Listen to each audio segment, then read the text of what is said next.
Entonces, el día de hoy, uno de los tópicos es que si debemos de ayunar o no. Otro tópico es por qué Jesús se bautizó, y lo que te dije ahorita del hijo pródigo. Déjame nada más. No sé si allá ya tengan listo para proyectar mi iPad. Si no, no hay ningún problema. Ustedes me echan un chiflido. ¿Sale? Ah, que sí. Ok, entonces voy a tirar mi iPad. Pueden buscar, por favor, Lucas 3, si son tan amables, en sus Biblias para que ustedes también lo lean. Yo aquí estoy en la Biblia. Entonces vamos a ir a Lucas. ¿Ya dejaste encargado, mi amor, o qué?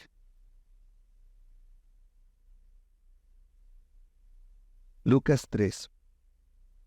Era el año 15 del reinado de Tiberio, el emperador de Roma. Poncio Pilato era gobernador de Judea.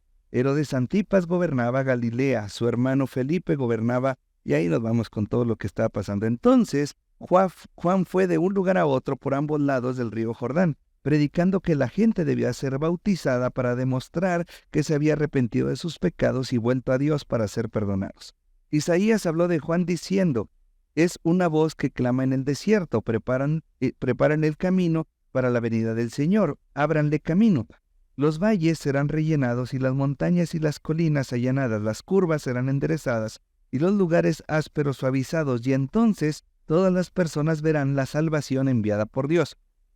Esto del camino habla porque Juan predicaba que había que bautizarse. Inclusive había judíos que tenían que bautizarse. El bautizo viene precisamente de los gentiles que decían: oye, yo me quiero hacer judío. O sea, no se vale que nada más tú seas judío porque tú naciste en una casa. O sea, a mí también me gustaría ser judío. Entonces estaba el bautizo. Del bautizo, lo dije el domingo, los teólogos marcan o las iglesias marcan que existen 5 tipos de bautizos. Uno es por fuego, otro es bueno, son muchas cosas.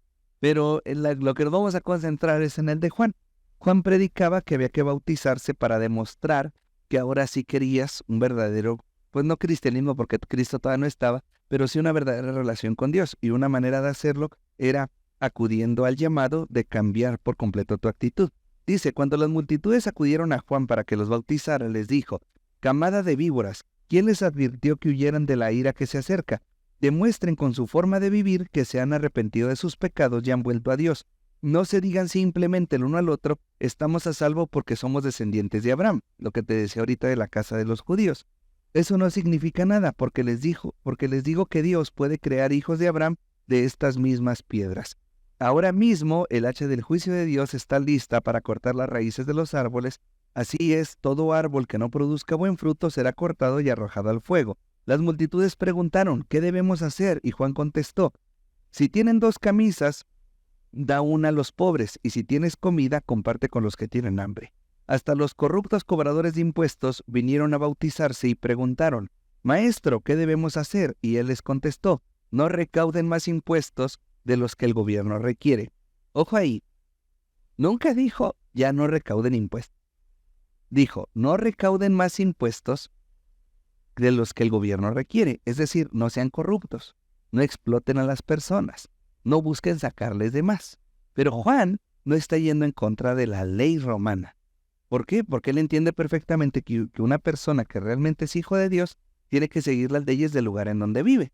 A mí me preguntaban para la campaña de los casamientos el 14 de febrero que cuál es el único requisito. Y les digo yo que tienen que estar casados por el civil, o por lo menos ya tener el proceso de que se van a casar por el civil. ¿Por qué? Porque eso es lo que certifica realmente Dios. Dios certifica la unión matrimonial cuando es legal. O sea, Él puede certificar un matrimonio cuando es legal. Hay 3 maneras de estar casado, lo hemos platicado muchas veces, pero una de las maneras y la más importante es cumplir la ley. Y por ejemplo, el estado de Chihuahua marca que si tú quieres vivir en una sociedad con una persona, tienes que decidir si te vas a casar por bienes separados o bienes mancomunados, pero es una sociedad. Es algo que tú tienes que hacer para que a partir de ahí quede un precedente de lo que hiciste para el matrimonio o para tu vida. Es cumplir la ley. Entonces Juan está diciendo aquí: no te voy a decir que no pagues impuestos, ni te voy a decir que no cobres impuestos, pero sí, sé justo. No hagas corrupción, no cobres de más, no busques cómo sangrar a los otros. Dice: ¿qué debemos hacer nosotros?, preguntaron algunos soldados. Y Juan le contestó: no exhorten ni hagan falsas acusaciones y estén satisfechos con su salario. ¿Qué está diciendo? A ver, digamos que le estamos diciendo a un vialidad y necesitamos que esté satisfecho con tu salario. ¿Qué le estás diciendo en realidad? Que no muerda, que no haga corrupción. O sea, que tú digas, yo gano 5,000 pesos a la semana y listo. Yo sé que puedo ganar 15,000, yo sé que puedo ganar 30,000 haciendo corrupción. Hace poquito me detuvieron, y veníamos Dino y yo, y me detuvieron y me decían, es que sus placas ya son muy viejas. Le dije, ¿y eso las hace ilegales? No. Dije, entonces, ok, mis placas son extemporáneas como tú le llamas, pero ¿cuál es el problema? Tú me puedes multar en esas placas y esas placas tienen un registro. O sea, yo no estoy cometiendo ninguna infracción. Me dice, se baja el otro y luego me dice, no, es que mi compañero se equivocó. La realidad es que te detuvimos porque pues traes un choque. Y luego le digo, o sea, ¿me puedes detener porque choqué? No, lo que pasa es que es prevención. Vamos a revisar si no tienes un reporte de fuga, porque como chocas, como tu carro está chocado, digo, no, lo que pasa es que un urbano me voló el retrovisor y ya están pidiendo la pieza, pero nada más. Entonces me dice, ok. Me dice, no, ¿sabes qué? Te puedes ir. ¿Por qué? Porque se les enfrentó. A lo mejor en su técnica, en meterme miedo, pues iban a encontrar de qué poder multarme.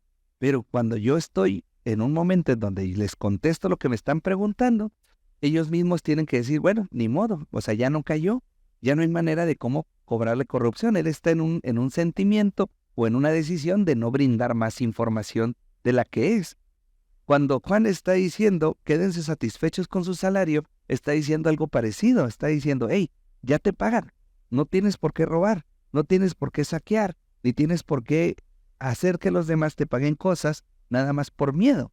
Luego dice, todos esperaban que el Mesías viniera pronto y tenía muchas ganas de saber si Juan era el Mesías, y Juan contestó a sus preguntas diciendo, yo los bautizo con agua, pero pronto viene alguien que es superior a mí, tan superior que ni siquiera soy digno de ser su esclavo y desatarle las correas de sus sandalias.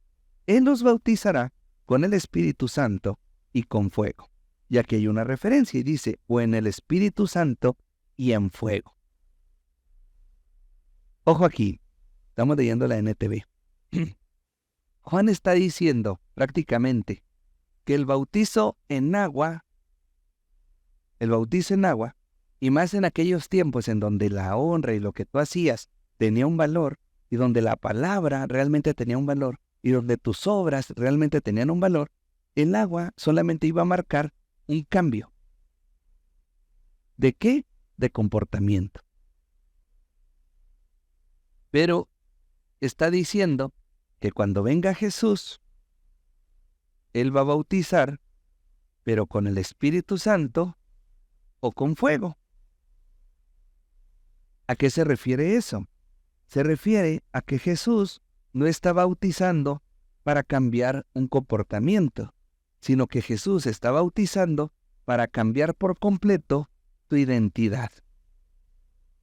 Hay una diferencia muy grande. La mayoría de la gente cree que Cristo se murió para que nosotros seamos mejores personas. Incluso hay una corriente que te dice que existe algo aquí que se llama de una manera y existe algo aquí que se llama de otra manera. Y si te digo, tú mismo me vas a ayudar a sacarlo. Si este hombre es el que pecaba, el que hacía cosas malas, el que sus pensamientos eran completamente impuros y no tenía una relación, y luego después de Cristo, vamos a poner aquí la cruz, así, después de Cristo se convirtió en otra persona completamente, ¿cómo le llama la iglesia o nuestra doctrina a esto? Nacido de nuevo. Entonces sería un hombre nuevo. ¿Y qué sería? El viejo hombre. ¿Se fija cómo luego no tenemos los términos perfectos? El viejo hombre. Ok. Entonces, nosotros hasta la fecha creemos que la cruz es para dejar de ser el viejo hombre y convertirse en un hombre nuevo. Pero la realidad es que nosotros nunca vamos a dejar de pecar. Nunca vamos a dejar de pensar lo que pensamos. Y nunca vamos a dejar de ser lo que somos. Entonces, Cuando nosotros somos bautizados con el Espíritu Santo, y no es hablar en lenguas, sino que somos, mira, me ayudan allá atrás en producción a prestarme una hojita. Producción. ¿No hay? O si no, yo voy a buscar algo aquí. Mira, que hay un sobre aquí. Aquí, espérame. Yo encontré. Miren. Antes, el bautizo se representaba de la siguiente manera. Se ponía un tarrito de agua, ¿sí? Y a esa agua se le echaba colorante negro.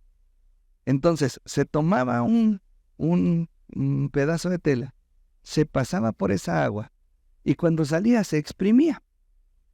Ándale, sí, préstame una hojita. Mejor. Gracias, hermanito. Muchas gracias, ¿eh? Entonces, cuando pasaba eso, significaba que ahora la toallita o el pedazo de tela que había sido pasado por la tinta nunca iba a ser igual. Porque si tú agarras un pedazo de tela y la manchas en tinta negra, aun y cuando la exprimas y siga siendo blanca, la realidad es que nunca va a volver a ser del blanco que era. ¿Estamos de acuerdo?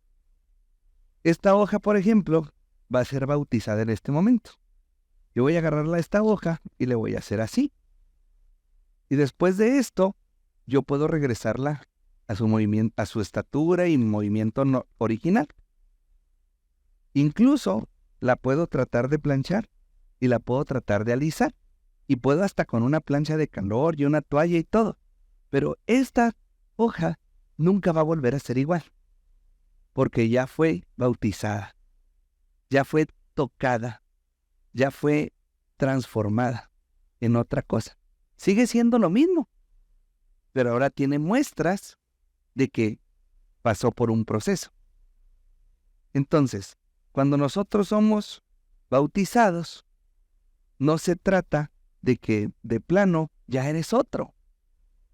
Se trata de que sigues siendo el mismo, pero pasado por un proceso junto con Cristo que a ti no te tocó vivir, porque la Biblia dice crucificados y justificados juntamente con Él. Es decir, te moriste y volviste a nacer. No significa que eres un hombre nuevo. Sigues siendo el mismo. Pero aquí ahora hay algo diferente. En ti ya estás en Jesús, en el Espíritu Santo, y ahora tu identidad cambió. Y pasaste de ser alguien que vive en este mundo a ser llamado hijo de Dios. Y al ser hijo de Dios, te conviertes en heredero y te conviertes parte del reino. Hasta ahí todos estamos claros, ¿verdad? Entonces, si nosotros queremos ser un nuevo hombre, realmente, ¿qué pasa con la ira? ¿Cristo murió para que yo sea menos iracundo? No. Yo, en el poder de Cristo, controlo mi ira, que sigue estando aquí. Pero ahora me toca gobernarla, que era lo que predicábamos el domingo. Ahora me toca a mí controlarla. En el poder del Espíritu Santo, sí, pero no va a desaparecer. Simplemente que tú tienes que hacer cosas para que eso vaya disminuyendo. ¿Tienes que ir haciéndolo paulatino? Si tú quieres. ¿Lo puedes hacer de golpe? Sí. Es decisión tuya. ¿Pero qué significa? ¿Que si tú no has cambiado tus comportamientos, Dios no está contigo? No. Significa que tú no has terminado de pasar tus procesos por la cruz. En el sentido de entender que tú ya no eres esto, sino que puedes ser esto. La carne no tiene que cambiar. La carne tiene que morir. ¿Cómo le hago si me quiero recuperar, por ejemplo, del vicio del cigarro? Te voy a contar algo que me pasó en una ocasión. Yo dejé de fumar. Y después de que dejé de fumar, un día, yo tenía muchas ganas de fumar y agarré un cigarro y lo fumé. Y después de fumarlo, agarré otro y lo fumé. Y agarré otro y lo fumé porque tenía mucho que no fumaba. Después de eso, al día siguiente, ¿qué crees que yo quería hacer? fumar. ¿Por qué? Porque mi cuerpo volvió a reaccionar a la nicotina. Yo en su momento fui adicto a ella, y en el momento en que le volví a meter nicotina, mi cuerpo dijo, ay, hasta que por fin me hacías falta. Y me la empezó a pedir, y a pedir, y a pedir. Y yo tuve que frenar, y frenar, y frenar. ¿Por qué? Porque el que se volvió a meter fui yo. Entonces yo no puedo ir con Cristo y decirle, pues no que me habías cambiado, pues no que ya soy una nueva criatura. En el espíritu sí, pero en la carne sigue siendo lo que eres. Hay testimonios de personas que decidieron cambiar su orientación, es decir, en algún momento dijeron, me gustan los hombres, y en algún momento dijeron, ¿sabes qué? No, quiero mejor que me gusten las mujeres. Ah, ok. Y tú les preguntas, oye, ¿y entonces ya ningún hombre te atrae? No, sí me siguen atrayendo. ¿Y cómo le haces? Me freno. ¿Por qué? Porque me conozco y porque no quiero. Pero no es que Cristo los limpió, porque se han burlado mucho de Mauricio Clark, se llama, un reportero, que dijo, Dios me sanó de la homosexualidad. No, espérate, no es cierto. No, eso no puede ser. No porque Dios no tenga el poder, simplemente porque no lo va a hacer. ¿Por qué? Porque eres un humano y tú tienes derecho a tener un libre albedrío y Él va a respetar ese libre albedrío. Tú eres el que toma el poder de Dios para resistir cualquier tentación, sea la de la identidad de género, sea el cigarro, sea el alcohol, sea cualquier otra cosa. Tú eres el que hace eso. Te guste o no te guste, tú ya estás así. Tú puedes permanecer doblado a la mejor a tus impulsos, pero aunque tú regresaras a tu diseño y volvieras a hacer exactamente lo mismo, tú ya estás marcado. Ya te bautizaron. ¿Cuándo te bautizaron? Cuando Cristo entra en ti. Ahora, ¿Cristo se puede salir de ti? Investígalo y me lo cuentes el próximo miércoles. Luego dice, Él está listo para separar el trigo de la paja con su rastrillo. Luego limpiará la zona donde se trilla y juntará el trigo en su granero, pero quemará las pajas en un fuego interminable. Juan usó muchas advertencias similares al anunciar la buena noticia al pueblo.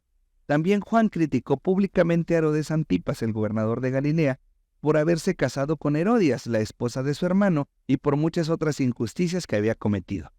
Dice después, así que Herodes metió a Juan en la cárcel, agregando a sus muchos pecados uno más. ¿Por qué dice agregando a sus pecados muchos más? Uno más, perdón. Porque Juan no hizo nada para entrar a la cárcel. Juan no iba en contra del gobierno romano. Juan no decía, no des impuestos. Juan no decía, no seas soldado. Juan decía, no caigas en la corrupción. Entonces, él no podía ser arrestado por ir en contra del gobierno. Él estaba en contra de los excesos del gobierno. Pero, pues al vato se le fue en la boca de más. Y el otro era rey. Y en Roma se podía hacer lo que quisieras. Si ahorita, imagínate, siendo gobernador, puedes hacer lo que quieras. Imagínate en aquellos tiempos. Entonces dice que Herodes metió a Juan a la cárcel. Pero eso te lo cuenta porque después dice, y luego que bautizaron a Jesús. No, o sea, simplemente te contaron una consecuencia, no significa que después de eso pasó lo siguiente. Y luego llegamos al punto clave, bautismo de Jesús. Cierto día en que en las multitudes se bautizaban, Jesús mismo fue bautizado. Mientras él oraba, los cielos se abrieron, y el Espíritu Santo en forma visible descendió sobre él como una paloma, y con una voz dijo desde el cielo, tú eres mi Hijo muy amado, y me das gran gozo. La referencia dice, algunos manuscritos dicen, Hijo, y hoy he llegado a ser tu Padre. Aquí es donde nos tenemos que detener un poquito. ¿Ok? Vamos a borrar ahora todo esto. ¿Están listos para irnos al Hijo Pródigo? Busquen por favor versículo en donde está la parábola del Hijo Pródigo. Por favor. Lucas 15. Ok. Vámonos entonces. Parábola de la oveja perdida. Ya les conté la de la moneda perdida, la del hijo perdido. Ojo aquí. ¿Se fijaron que hubo Un día vamos a llegar a Lucas 15 nada más y vamos a ver las tres historias y cómo se entrelazaban y por qué las contó. Pero las tres historias tienen algo en común en Lucas 15. Dice Lucas 15, a mí me gusta mucho este capítulo, parábola de la oveja, perdí. Parábola de la moneda, perdida. Y luego, parábola del hijo, perdido. Y después, cambiamos al siguiente capítulo y parábola del administrador, astuto. Y luego nos vamos a la siguiente y dice, parábola del rico y Lázaro. Entonces, el orden de Lucas es maravilloso. O sea, el orden de Lucas es, wow, es muy, muy, muy cañón. ¿Por qué? Porque era el orden de Jesús. ¿Te acuerdas que te lo conté en una ocasión? Lucas se encargó de decir cronológicamente lo que Jesús hizo. Es decir, que tenemos no nada más la importancia del Señor, sino que tenemos los sermones que Él fue planeando. Y de hecho, cuando cuenta esta parábola Él la cuenta sabiendo que lo está escuchando un pueblo religioso. No se lo está contando a un pueblo gentil que los está tratando de convencer de que Él es el Mesías. Lo están escuchando religiosos. Y por eso los religiosos se enojan. ¿Se acuerdan que el domingo les puse, no me acuerdo qué domingo les puse un video de la parábola de la oveja perdida? Y que Él está predicando, pero los sacerdotes lo están viendo y están enojados. Porque en realidad les estaba hablando a ellos y les estaba diciendo, hey, ¿ustedes qué? ¿Qué no se supone que ustedes son salvos? ¿Qué no se supone que ustedes están con Dios? ¿Por qué se enojan de que yo esté aquí predicándole a los que no están con Dios? Tu trabajo no debería de ser hablarle nada más a tu iglesia, sino que vine a hacer tu jale. Estoy haciendo tu trabajo. Eso es lo que Jesús le está diciendo y por eso me lo mataron.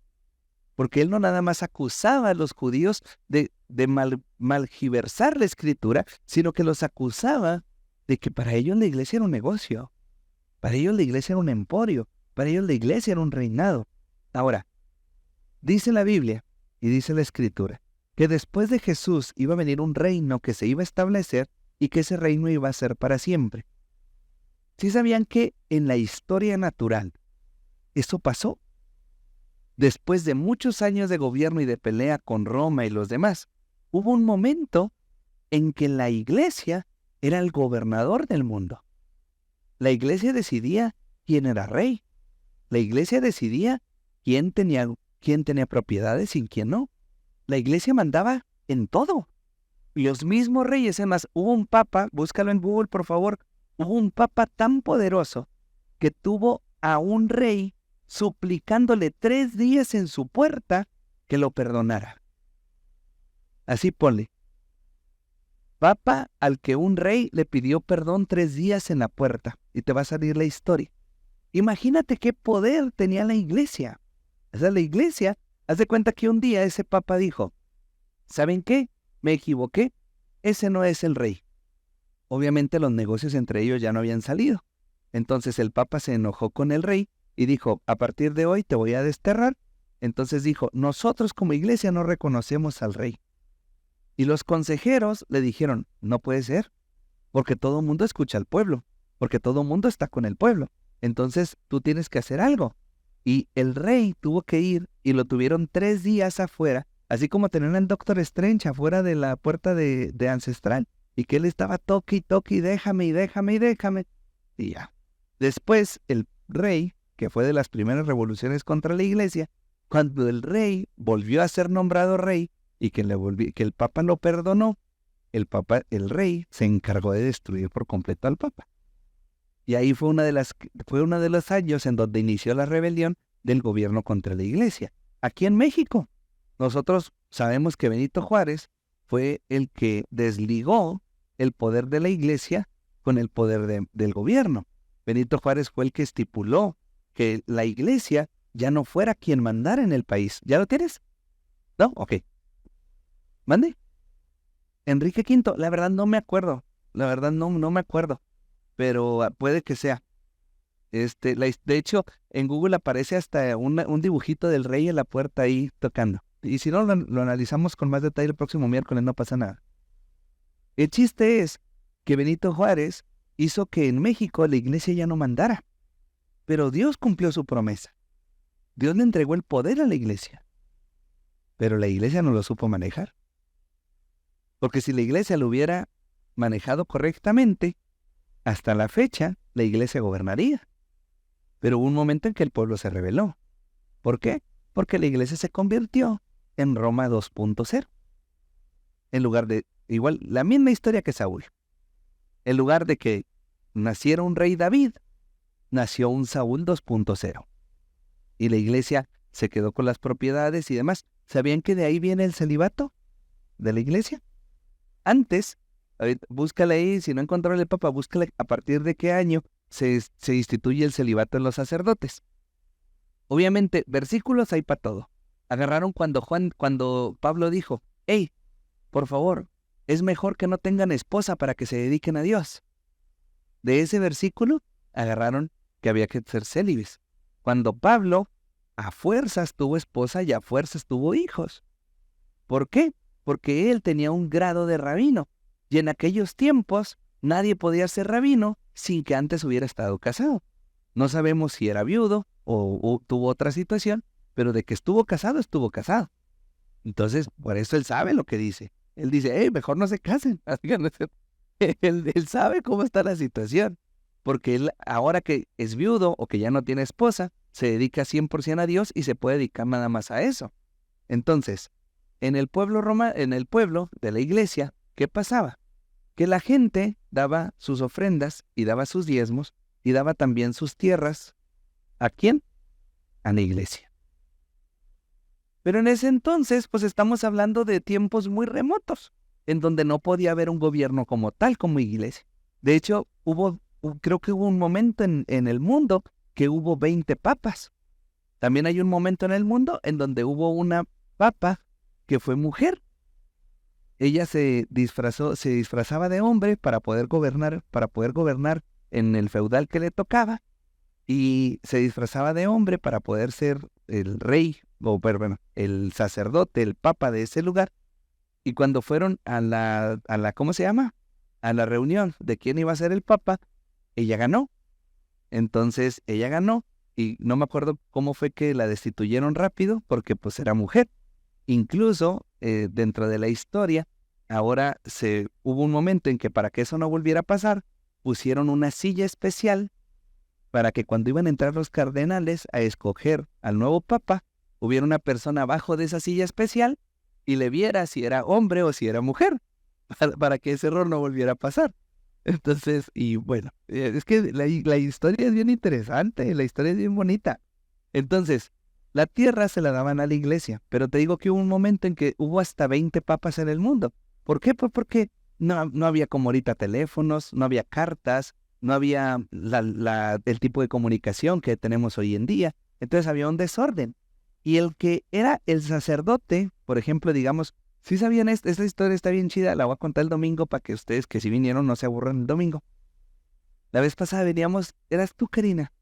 Tu papá nos contó que el papá de Karina nos contó aquí, afuerita, que esta colonia se llama Las Granjas porque literalmente cada casa o cada terreno era una granja, que el aeropuerto estaba muy cerca de aquí y que, perdón, la deportiva era el aeropuerto, que lo que hoy es la deportiva era el aeropuerto y que así como ahorita existen las granjas de la colonia aeropuerto y que hay muchas granjas alrededor del aeropuerto porque es lo último de la ciudad, esta colonia eran puras granjas y por eso se le conoce, hoy es la colonia Las Granjas, pero por eso hay terrenos tan grandes, porque en esta colonia literalmente cada terreno era una granja.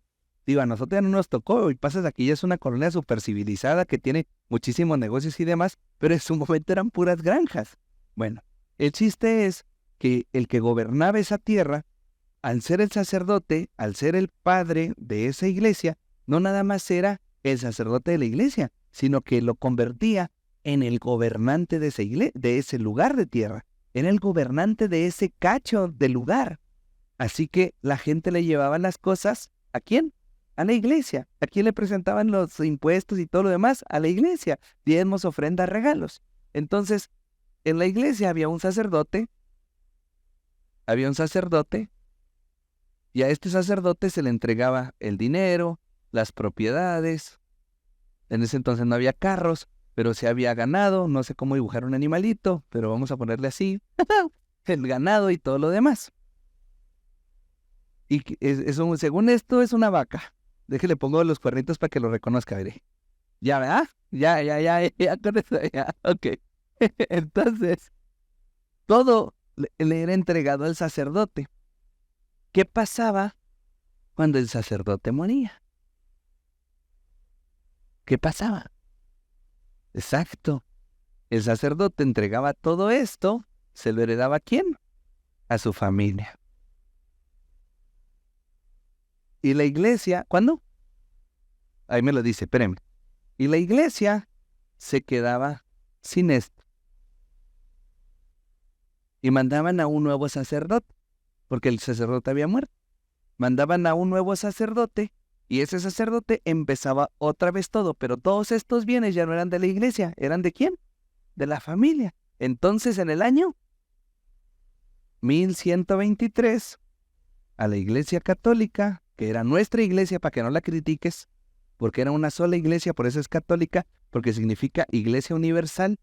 Hasta 1500 y garra sale Lutero y empieza a hacer la reforma. Entonces en el 1123 éramos una sola iglesia, para que no les peguen ni les critiques, sino que entendamos que era una sola iglesia.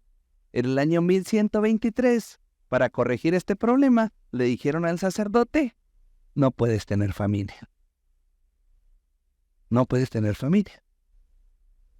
Tienes que ser célibe, como dijo Pablo.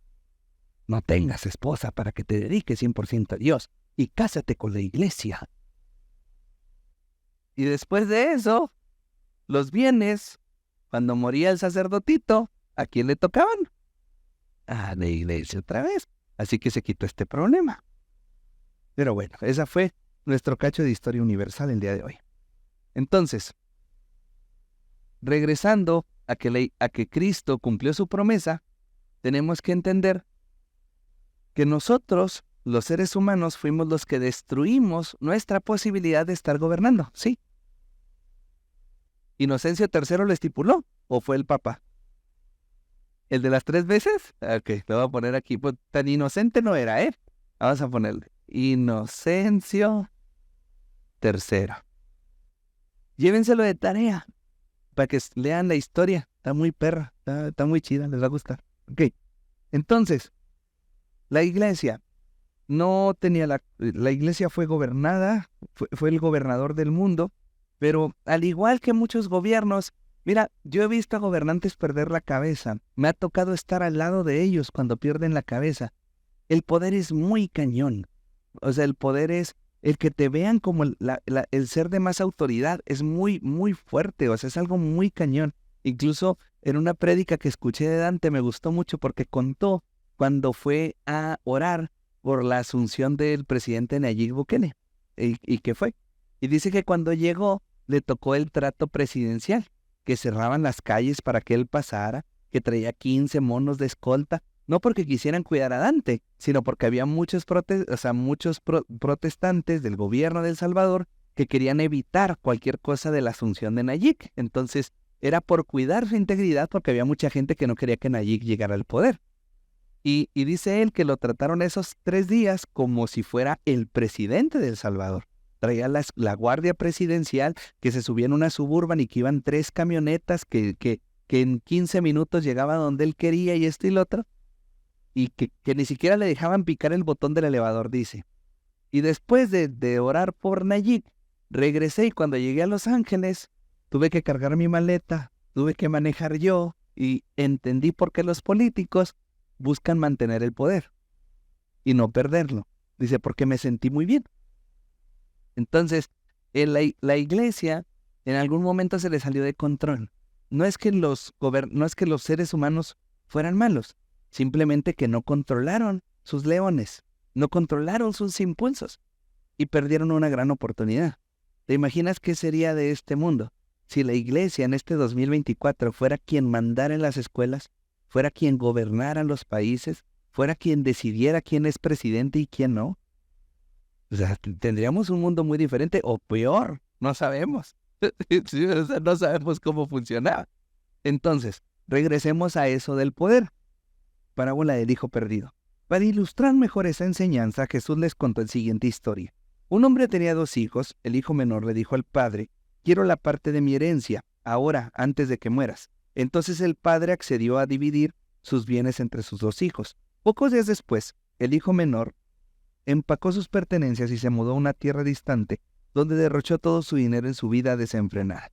Al mismo tiempo que se le acabó el dinero, hubo una gran hambruna en todo el país, y él comenzó a morirse de hambre. Convenció a un agricultor local de que lo contratara, y el hombre lo envió al campo para que diera de comer a sus cerdos. El joven llegó a tener tanta hambre que hasta las algarrobas con las que alimentaba a los cerdos le parecían algo bueno para comer, pero nadie le dio nada. Cuando finalmente entró en razón, se dijo a sí mismo: en casa hasta los jornaleros tienen comida de sobra, y aquí yo me estoy muriendo de hambre. Volveré a la casa de mi padre y le diré: Padre, he pecado contra el cielo y contra ti, ya no soy digno de que me llamen tu hijo, te ruego que me contrates como jornalero. Entonces regresó a la casa de su padre, y cuando todavía estaba lejos su padre lo vio llegar. Lleno de amor y de compasión, corrió hacia su hijo, lo abrazó y lo besó. Su hijo le dijo: Padre, he pecado contra el cielo y contra ti, ya no soy digno de que me llamen tu hijo. Algunos manuscritos agregan: por favor, contrátame como jornalero. Sin embargo, su padre dijo a los sirvientes: rápido, traigan la mejor túnica que haya en la casa y vístanlo. Consigan un anillo para su dedo y sandalias para sus pies. Maten el ternero que hemos engordado.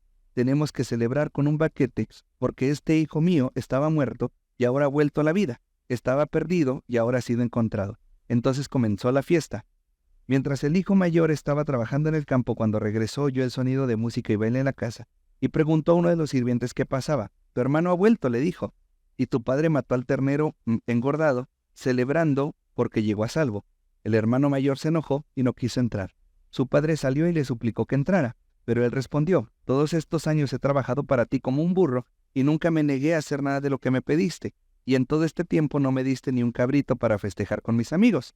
Sin embargo, cuando este hijo tuyo regresa, después de haber derrochado tu dinero en prostitutas, matas el terreno engordado para celebrar. Su padre le dijo: mira, querido hijo, tú siempre has estado a mi lado y todo lo que tengo es tuyo. Tenemos que celebrar este día feliz, pues tu hermano estaba muerto y ha vuelto a la vida. Estaba perdido y ahora ha sido encontrado. Que me da mucho, Timothy Keller dice que cuando te corrompes, cuando te corrompes, niegas tu identidad y a quienes amas. Y dice que él estaba tan enfermo por el coraje que dijo: tu hijo, en lugar de decir mi hermano. Judas, cuando ya se corrompió y cuando ya decidió la traición y decide que ya va a ejecutarlo, le deja de llamar Señor, porque ya no era su Señor. Entonces, pero bueno, está muy bonito. Dice, convenció a un agricultor, dice: cuando finalmente entré en razón, déjeme regreso rápido, ya no soy digno. Entonces regresó a la casa, todavía estaba lejos, lleno de amor, compasión, de su verdad. Aquí está: he pecado contra el cielo y contra ti. Consigan, aquí está. Vamos a resaltar y comparar este video. Dice: pero el padre ordenó: pronto, traiga la mejor ropa para vestirlo, póngale también un anillo en el dedo y sandalias en los pies. La Reina Valera dice: pero el padre dijo a sus siervos: sacad el mejor vestido y vestirle, y ponedle un anillo en su mano y calzado en sus pies. La TLA dice: pero antes de que el muchacho terminara de hablar, el padre llamó a los sirvientes y les dijo: pronto, traigan la mejor ropa y vístanlo, póngale un anillo y también sandalias. Ok. Cuando dice que le pusieran un anillo, se refiere a algo muchísimo más grande que el que traemos tú y yo. En aquellos tiempos, ¿cuál era la manera de armar tratos? ¿Te acuerdas? Contexto, te lo sabes, tramposa. No, ¿lo dijiste porque sí o porque sí te lo sabes? Como en las películas, ¿cómo le hacían en las películas? Con el anillo. Entonces, se llaman con el anillo. El anillo no solamente era un anillo, sino que tenía el símbolo de la familia, tenía el apellido familiar o tenía las cosas importantes. Entonces, la persona con el anillo tomaba las decisiones. Significa que este hijo perdido, cuando regresó, le pusieron no nada más el anillo, sino que lo nombraron alguien que pudiera decidir qué iba a pasar en la casa. ¿Te imaginas eso? Por eso el otro estaba enojado. No nomás estaba enojado por el ternero, sino que al otro, que se perdió y regresó, le dieron la oportunidad de decidir en nombre de la familia qué pasaba. Él tenía el anillo del poder. Él tenía el anillo para decir, si quiero vender esas tierras, las vendo, yo traigo el anillo. Yo pongo la cera y le pongo ahí y se acabó. Era la manera de firmar un trato. Era la manera de acabar. Ahora, en la tradición judía te vas a dar cuenta que cuando te ponían el anillo, el padre hacía eso y decía, a partir de hoy, él es mi hijo a quien yo reconozco como el nuevo jerarca de mi familia. Es el que yo voy a instituir para que sea la persona que lleve mi poder y lleve mi nombre. Y no nada más lleve mi poder y lleve mi nombre, sino que lo que él decida, así va a ser. Lo que él ordene, así va a ser. Lo que él haga, así va a ser. O sea, el anillo representaba no nada más poder, sino que el anillo también representaba honra y, lo más importante, confianza y delegación. O sea, el padre se hacía a un lado y ahora él era el encargado. En el acto de los reyes y de los monarcas, ¿cómo es? Con una corona. Muere el rey, agarran una corona y esa corona se la ponen al nuevo rey. Y listo, él es el nuevo rey. En el caso, de hecho, ¿te acuerdas que en la historia de David es muy interesante porque David llega a una persona con él y le dice, David, toma la corona y el brazalete de Saúl. Y David le pregunta, ¿cómo es que, o sea, por qué trajiste el cuerpo de Saúl? O sea, ¿cómo le hiciste? Y se te murió en el camino. No, o sea, simplemente pues se murió y lo traje. Y es como el de la fotografía, ¿no? O sea, David le dice, tú pudiste haber hecho que Saúl no muriera. Pero como tú querías que yo te diera algo, tú permitiste que Saúl se muriera para traerme las cosas. O sea, tú pudiste haber salvado a tu rey. Y en lugar de eso, pensando en que yo te iba a favorecer por haberme traído una corona y un brazalete que yo no quiero, ahora vienes y te paras frente a mí y permitiste que Saúl se muriera. Mejor me lo hubieras traído con vida y te hubiera ido mucho mejor. Pero por cuanto hiciste eso, cuello. O sea, el pobre le salió el tiro por la culata. Él dijo, no, hombre, David me va a hacer. Imagínate, le estoy llevando la corona de Saúl. Le estoy llevando el brazalete de Saúl. No juegues. Me va a bendecir de una manera enorme. Y su bendición fue matarlo. ¿Por qué? Porque demostró que era una persona que no era digna del reino. Porque no le fue fiel a su rey hasta la muerte. Pero es una enseñanza muy cañona que Dios permitió en la Biblia. Entonces, ¿quieres lo más bonito de lo que te estoy contando? Que te lo voy a poner en otras versiones. Te voy a contar cómo era el ritual judío. El ritual judío era el siguiente.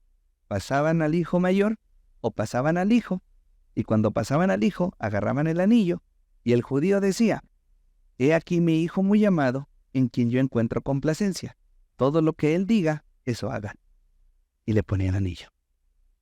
La Biblia marca que cuando bautizaron a Jesús y el Espíritu Santo entró en él, la Biblia dice, y descendió el Espíritu Santo sobre él en forma corporal como paloma, y vino una voz del cielo que dijo, tú eres mi hijo, en ti tengo complacencia. En otras versiones, en otros evangelios, se agrega el que dijo, todo lo que él diga, eso hagan. O todo, dice, a él oíd, algo así dice. Entonces significa que Jesús no nada más fue bautizado en el agua, sino que recibió el anillo de poder del Padre. Porque literalmente el poder de Dios, que es el Espíritu Santo, entró en forma de paloma en él. Te tengo una buena y una mala noticia. La buena es que eso permitió que Jesús hiciera lo que hizo. La mala es que eso no te va a pasar a ti cuando te bautices. Porque a lo mejor tú crees que después de bautizarte, pues ya no vas a volver a pecar nunca. Pero la realidad es que no es así. La realidad es que para eso tú tienes que cambiar tu identidad. Entonces, regresando a los tópicos del día de hoy. ¿Por qué Jesús se bautizó? Porque era una muestra pública de certificar a Jesús. ¿Qué tengo? Se fue. Ahí lo vuelvo a poner. Porque era una manera pública de certificar que Juan había estado bien, que él era el que venía, que así debía de ser. Y después en la NBI dice, y el Espíritu Santo bajó sobre él en forma de paloma, entonces se oyó una voz desde el cielo que decía, tú eres mi Hijo amado, estoy muy complacido contigo. A partir de ahí entró el gobierno electo de Jesús.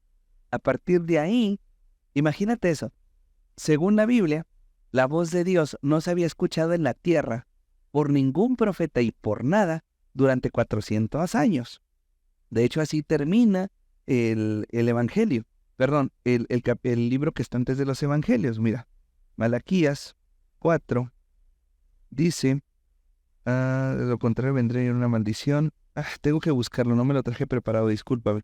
Pero en este libro vas a ver que fue la última vez esta es la última vez que Dios habló en la tierra. Después de 400 años, Dios volvió a hablar, no, pero lo hizo machín. O sea, prendió los altavoces del cielo y dijo a modo de que se escuchara en toda la tierra, Él es mi Hijo muy amado en quien yo encuentro complacencia. Y le entregó el poder del Espíritu Santo. Por eso Jesús se bautiza. Regresando a los tópicos del día de hoy, que te lo mandé ahí en el grupo, ¿qué pasa entonces con el ayuno? ¿Qué dice la Biblia después de eso? Vamos a verlo. Dice, ¿quién era la descendencia? Que eso ya lo vimos, ¿te acuerdas? Lo vimos en 2 clases pasadas. Dice, entonces Jesús, lleno del Espíritu Santo, regresó del río Jordán y fue guiado por el Espíritu en el desierto, donde fue tentado por el diablo durante 40 días. Jesús no comió nada en todo ese tiempo y comenzó a tener mucha hambre. Entonces el diablo le dijo, si eres el Hijo de Dios, dile a esta piedra que se transforme en pan. Y Jesús le dijo, no, las Escrituras dicen, la gente no vivirá solo de pan. Entonces el diablo le llevó a una parte alta y desplegó ante él todos los reinos del mundo en un solo instante. Te daré la gloria de estos reinos y autoridades sobre ellos, le dijo el diablo, porque son míos para dárselos a quien yo quiera. Te daré todo esto si me adoras. Y Jesús le respondió, las Escrituras dicen, adora al Señor tu Dios y sírvele únicamente a Él. Entonces el diablo lo llevó a Jerusalén, al punto más alto del templo y dijo, si eres el Hijo de Dios, tírate, pues las Escrituras dicen, Él ordenará a sus ángeles que te protejan y te guarden, y sostendrán con sus manos para que ni siquiera te lastimes el pie con una piedra. Eso está escrito en el Salmo 91 del 11 al 12. Y después dice, Jesús le respondió, las Escrituras también dicen, no pondrás a prueba al Señor, tu Dios. Le respondió con Deuteronomios 6:16. Cuando el diablo terminó de tentar a Jesús, lo dejó hasta la siguiente oportunidad. Ahí frenamos. Es bien importante entender esto. Cuando Jesús está siendo tentado, Jesús hace algo maravilloso que tú te debes de llevar para ti. Jesús no resistió al diablo porque tenía hambre. Jesús no resistió al diablo porque estaba en ayuno y con eso estaba más lleno del Espíritu Santo. La Biblia te marca que antes de ir a ayunar, fíjate lo que dice aquí, entonces Jesús, lleno del Espíritu Santo, no dice, después de ayunar se avivó más su espíritu. No dice, era tanto su fuerza en su ayuno que Dios estaba con él de una manera espectacular, ¿no? Jesús ya estaba lleno del Espíritu antes de ayunar. Pero Jesús hizo algo increíble. Cuando el diablo le dice, hey, diles a estas piedras que se transformen en pan, Jesús le contesta con Deuteronomios 8:3. Luego le dice, hey, te voy a llevar y te voy a dar todos los reinos. Y Jesús le contesta con Deuteronomios 6:13. Y luego el diablo le dice que lo va a pasar lo de la profecía y Jesús le contesta con Deuteronomio 6:16. ¿Qué significa esto? Que la manera de resistir al diablo no es ayunando, es conociendo la Biblia. La manera de resistir al diablo no es morirte de hambre, es estar lleno de la Escritura de Dios. Es conocer lo que Dios quiere. Jesús no fue tentado porque Jesús conocía perfectamente lo que Dios quería para él. El diseño que él tenía. ¿Cuál era su misión en esta tierra? ¿Qué era lo que tenía que hacer? Pero no lo hizo porque estuviera ayunando. Lo hizo porque conocía la palabra. ¿No dice en la Biblia que por el ayuno él conocía perfectamente Deuteronomio y que por eso lo pudo citar? Jesús y Lucas te están dando una enseñanza bien fuerte. Te están diciendo, cada vez que venga a ti una tentación, pregúntale a la Biblia si es correcto que lo haga.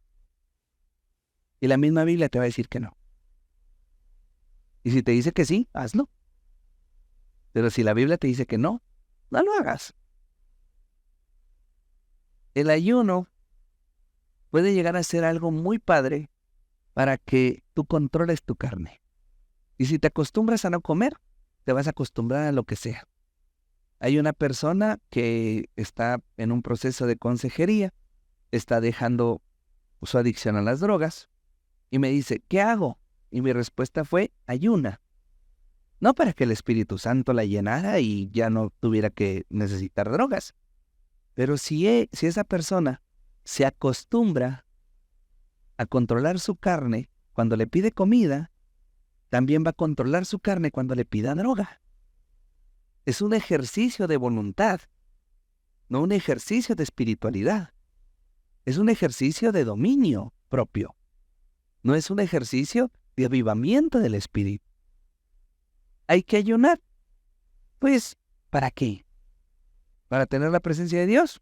No, porque la Biblia marca que Jesús se llenó de la presencia de Dios antes de ayunar.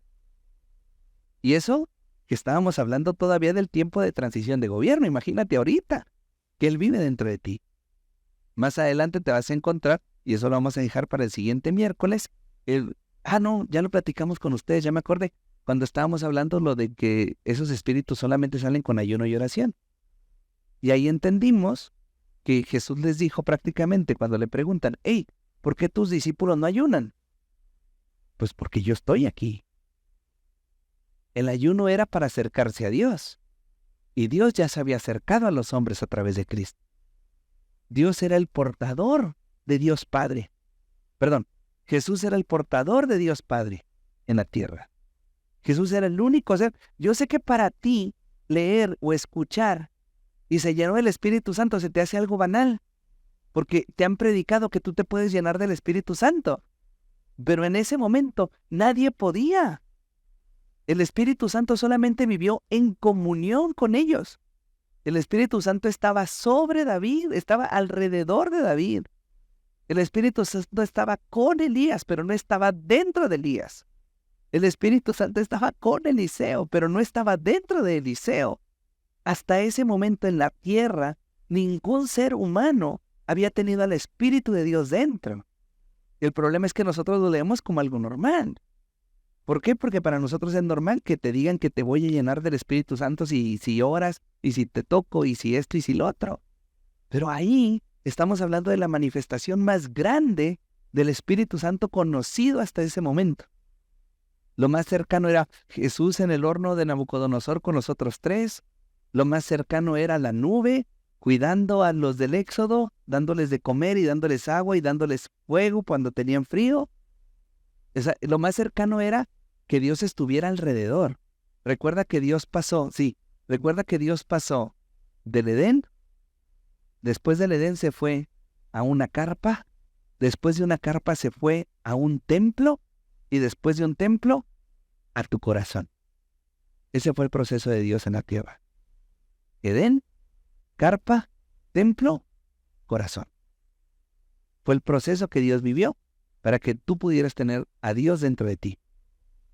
Entonces el ayuno te va a servir para controlar tu carne, para bajar de peso, para desintoxicarte, para tener a lo mejor un vacío de lo que traías de toxinas y empezar y resetear un poquito el cuerpo y el intestino. Te va a ayudar en lo económico porque no vas a gastar en comida. Yo me acuerdo que cuando yo me metí en un ayuno de Daniel de 21 días gasté muy poco dinero, pero no te va a ayudar a tener una mejor relación con Dios. Incluso la gente que cree en el ayuno te dice, el dejar de comer sin oración no sirve, te dice. O sea, ayunar sin orar y leer la Biblia es como nomás morirse de hambre. Sí, tienes razón, Entonces tú me puedes preguntar, oye, pero yo he ayunado y yo sí siento más cuando estoy en ayuno. Claro, estás dominando tu carne y Dios se está convirtiendo en tu fortaleza para sobrepasar esa necesidad que tú tienes. Pero no significa que Dios te va a amar, más porque ayunaste a que no ayunaste. Y si no me crees, regresa al punto origen de la salvación.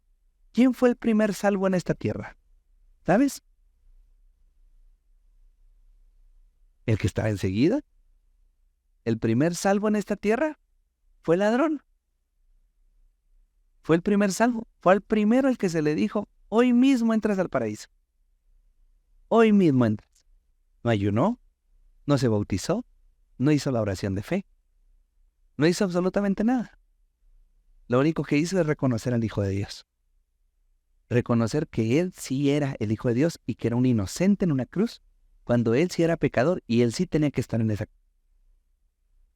Entonces, no te estoy desanimando en tu ayuno, te estoy animando a que mejor conozcan la paz.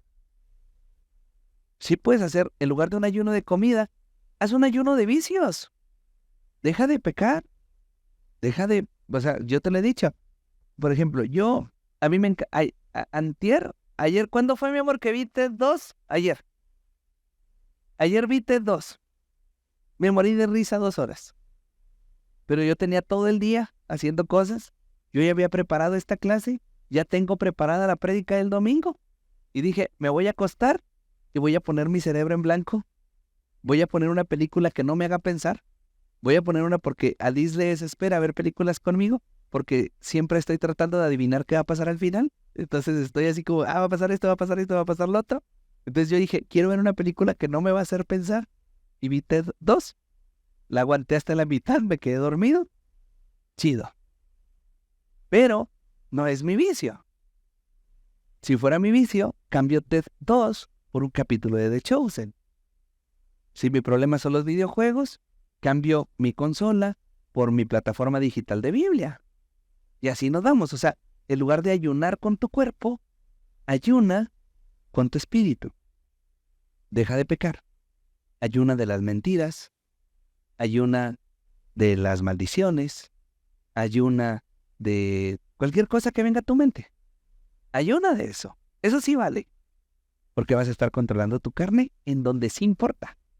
No en la comida, sino en lo que realmente disfrutas hacer. ¿Vale? Ya no nos queda tiempo para nada más. Son las 8:40. Entonces, te agradezco mucho tu presencia. Gracias a ustedes en las redes sociales. ¿Tienen dudas o comentarios para irnos? ¿Sí? ¿Por qué qué? ¿Por qué yo no quién? Jesús, cuando Jesús va al desierto, es un proceso en donde Jesús se separaba de muchas cosas. Ya, por ejemplo, él sube para que Dios le diga quiénes van a ser sus discípulos. En una ocasión, él se apartaba varias veces para recibir instrucciones. Entonces, dentro de todo lo que Jesús tenía que hacer, también había que hacer esta sombra y figura de lo que había pasado en la ley. Estaba dentro todavía de lo que se tenía que hacer para la relación con Dios y para los propósitos con Dios. Recuerde que él estaba en el periodo de transición de gobierno. Entonces él tenía que pasar por ese proceso para poder lograr lo que iba a venir después. Pero nosotros ya no tenemos por qué hacerlo porque él hizo todo. Cuando dice la Biblia que él cumplió la ley, habla de todas estas cosas. Habla de todo lo que él hizo para que nosotros ya no tuviéramos que hacerlo. Creo que, no me acuerdo si fue el pastor Roberto Tinoco que dijo que un día ayunó 40 días y que casi se muere. Porque él dijo, pues lo voy a intentar, y si Jesús pudo, y si tal pudo, y si este pudo, pues lo voy a intentar. Y él mismo reconoce que llegó un momento en que ya no pudo y que le fue muy mal. ¿Por qué? Pues porque simplemente es algo que ya no debe de hacer, y él mismo lo enseña, él lo dice. Entonces, pues entendí que no, porque pues mi cuerpo no resistió. Entendí que no tengo que ponerle una prueba a mi cuerpo que no necesita, porque la prueba de la ley ya la cumplió Cristo. Entonces ahí, pero igual, ¿qué les parece si para no quedarnos con una respuesta mía, investigamos y el próximo miércoles abrimos con eso? Cada quien investigue diferentes autores. Yo le recomiendo mucho a Timothy Keller y a Orígenes, pero cada quien busque el suyo y vamos a llevarnos de tarea eso. Entonces, ¿por qué Jesús ayunó? Y nos la traemos el próximo miércoles y lo discutimos como iglesia. ¿Les parece? ¿Alguna otra? ¿No? Que Dios les bendiga mucho en Cristo Jesús. Gracias a los que nos vieron en las redes sociales. Nos vemos el domingo a la 1:00.